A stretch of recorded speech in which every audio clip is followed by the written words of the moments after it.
Let's begin our discussion of minimum edit distance by defining minimum edit distance. Minimum edit distance is a way of solving the problem of string similarity. How similar are two strings? So let's pick a particular example, spell correction. The user typed G-R-A-F-F-E. What do they really mean? And one way of operationalizing this question is asking which of the following words is closer to the letters that they typed. Graph, graft, grail, or giraffe. The problem of string similarity comes up also in computational biology, where we have sequences of nucleotides, A, C, G, T, we're trying to align, and a good alignment should be able to tell us that two particular sequences, perhaps from two samples, line up in a certain way with some amount of error. And this idea of string similarity or sequence similarity comes up for machine translation, for information extraction, for speech recognition, comes up everywhere. So let's define edit distance. The minimum edit distance between two strings is the minimum number of editing operations, insertion, deletion, and substitution, that are needed to transform one into the other. And we generally use these three editing operations, insertion, deletion, and substitution. You can imagine more complicated transpositions and long distance movements, but we tend to avoid those. So for example, we have the string intention and the string execution. Here's an alignment showing that many of the letters line up with some substitutions, and then there are some gaps where a gap here lines up with a letter C in execution, and a gap in execution lines up with the letter I in intention, and so on. So we can think about this alignment as having a set of operations that generated the alignment. So here, to turn intention into execution, we have to delete, D for delete, an I. We substitute an N for an E, substitute a T for an X, insert a C, substitute an N for U, and the rest of the letters, the E, the T, I, O, N, are all the same. So the edit distance, if each operation is 1, is 5. There's 5. We had to do 5 things to turn intention into execution. If substitutions cost 2, this is called Levenshtein distance. In Levenshtein distance, insertions and deletions cost 1, but substitutions cost 2, and now the distance between these two strings is 8.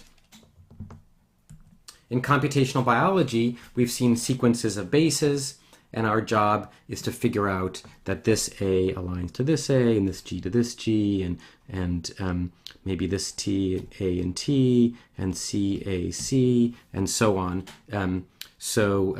This C to here, so we can see that there's some kind of insertion there, and we can represent, again, that alignment between characters by showing this aligned string of symbols. So the task is, given two sequences, align each letter to a letter in a gap. That's our task in biology. Edit distance comes up all over the place. In machine translation, for example, we'd like to measure how well a machine translation system does. So let's suppose that our machine translation system represented some sentence, maybe translated from Chinese, as the spokesman said the senior advisor was shot dead.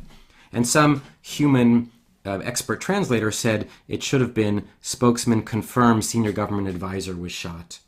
So we can measure the difference between these two by saying how many words changed, confirms was substituted with said, words that were inserted, the, and words and dead, and words that were deleted, government. So a way of measuring how good our machine translation is by comparing it to humans. Similarly, in tasks like named entity extraction, we're going to want to know if IBM Inc. and IBM are the same entity, or if Stanford University President John Hennessy is the same entity as Stanford President John Hennessy. And we can do that by using edit distance to notice that these are very similar with one word different, and here one word different. And so by measuring the number of words different, we can improve our accuracy at named entity extraction and other kinds of tasks. All right, so how are we going to find this minimum edit distance? Our intuition for the algorithm is to search for a path, and by path we mean a sequence of edits from the start string to the final string. So we'll start with an initial state, so that will be the word we're transforming. We'll have a set of operators, insertion, deletion, substitution. And we'll have a goal state, that's the word we're trying to get to. And finally, we'll have a cost for the path of getting there, and that's the thing we're trying to minimize. So that's the number of edits. That's our path cost. So, for example, from intention, here's a piece of a path. From intention, we could delete a letter and end up with intention. We could insert a letter and end up with intention, or we could substitute a letter and end up with intention. So these are pieces along a path that would go from intention all the way off the screen here into all the possible ways you can transform intention into something.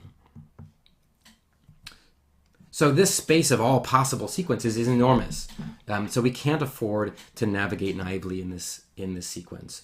And the intuition of solving this problem of lots of possible sequences is that lots of these paths wind up at the same state. So we don't have to keep track of every way of transforming one string into another if the pieces of the second string are identical. All we have to keep is the shortest path to every revisited state. So let's look at an example of how this works. We're going to define minimum edit distance formally as, for two strings, we have string x of length n and string y of length m. We'll define a distance matrix, capital D, of ij, and that will be the edit distance between the first I characters, 1 through I, of x, and the first j characters, 1 through j, of string y. So that's what's defined by d of ij. And so the distance between the entire two strings is going to be d of n comma n, because the strings are of length nm. So that's our definition of minimum edit distance.